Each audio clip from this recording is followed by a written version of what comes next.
Hello everyone, and welcome to this video on how to make one of the best disco house tracks of all time. That is, of course, Daft Punk's One More Time. Here's a snippet of what we'll be making. My name's Andy Van from Super Disco Club and Madison Avenue. You may remember a track I made back in 1999 called Don't Go Me, Baby. Okay, let's get into it. Daft Punk sampled Eddie John's awesome 1979 release, More Spell on You. We're going to make this in Ableton's Live 11 program. Let's drag the sample in. First, we need to adjust the warp markers in Ableton so the sample is in time. Then we need to adjust the pitch, -2 semitones, and up approximately 25 cents. Let's listen to it.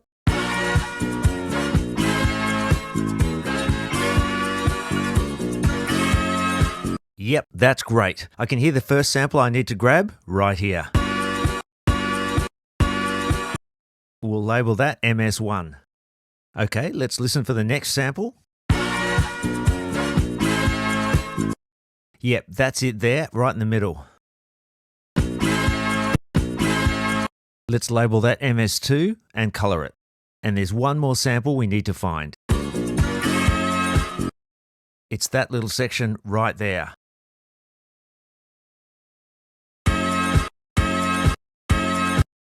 Yep, that's it.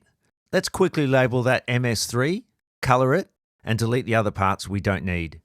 Next, let's get into arranging those parts like Daft Punk did. We'll need 3 MS1s and an MS2 at the end.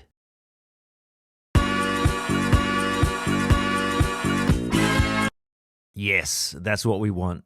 Then we'll need 2 repeats of the same, and then we'll need to create the end section with that MS3 sample, which will repeat 7 times, and then the last bar has the last 3/4 of the MS2 sample. Yes, that's all sounding great. Okay, next thing, we need to sidechain this. But what is sidechaining? Sidechaining is an effect where you route a kick drum into a compressor, and this causes the main musical part of your track to duck away when the kick drum occurs. See this waveform of a short audio file here, and then the same waveform after sidechaining. You can see the volume dipping down in the audio file. Why would you do this? 1, to allow more room for your kick drum to be heard, and secondly, sidechaining gives your song a strong, pumping, rhythmic energy. You can hear it here in So Much Love to Give. For some unknown reason, there's no dedicated sidechain in Ableton, so I've made a sidechain rack using the stock compressor. This rack and many other racks are available in our Patreon. The link is in the description below. Okay, back to the track. Let's grab our sidechain kick and place it up into the top channel. Then grab the SDC sidechain rack and select the kick that we just dragged in. Let's listen with the sidechain off and now on.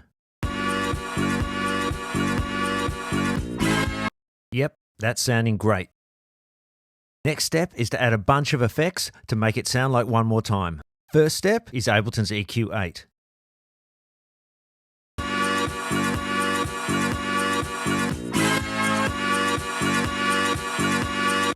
Back in 2000, one of the best samplers Daft Punk had was the EMU SP1200, which was a 12-bit sampler and it had a crunchy sound to it. So let's use Ableton's Redux to replicate that effect.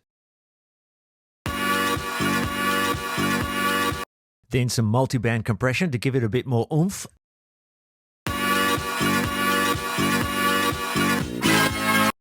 Next, Daft Punk used an awesome classic multi-effects unit called the Ensoniq DP4, which had a lot of great effects including phaser, chorus, compression, and much more.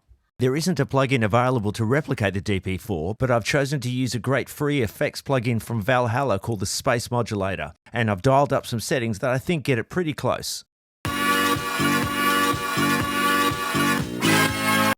And then finally, a bit more widening with the free Ozone Imager 2 plugin. Okay, next, drums. Daft Punk used the 909 drum machine, and Ableton has a great 909 kit. Let's drag the 909 kick in from that, with a kick on every beat.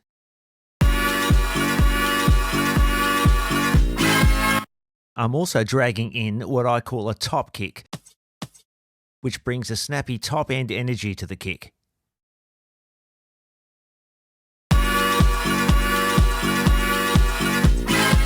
Sounding great. Next we need a snare. I'm dragging in one that I think has a very close vibe to what they used.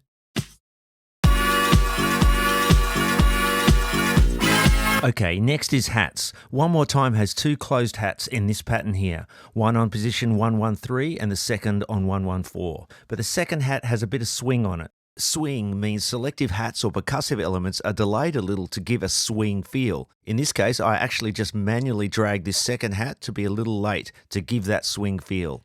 Let's give that a listen.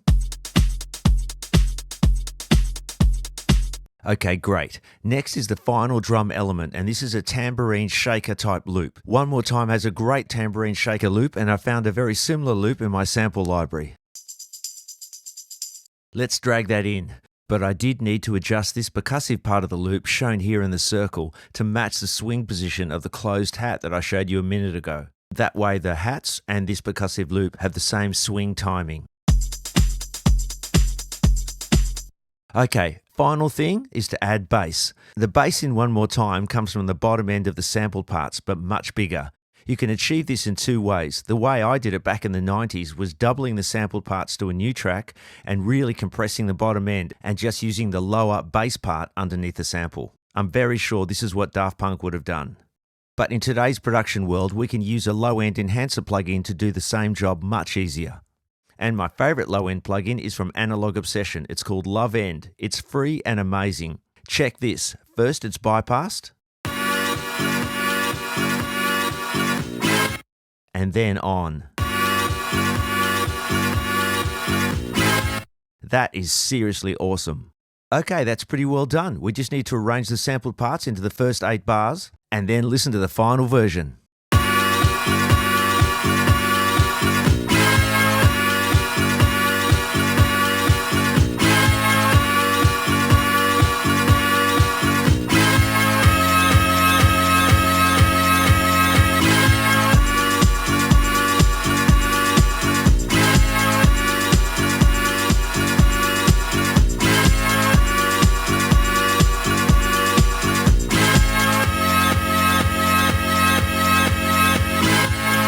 By the way, if you enjoyed this video and want to learn more about disco house and house music production and want to support us so we can make more videos like this, then please consider joining our Patreon and becoming part of that community.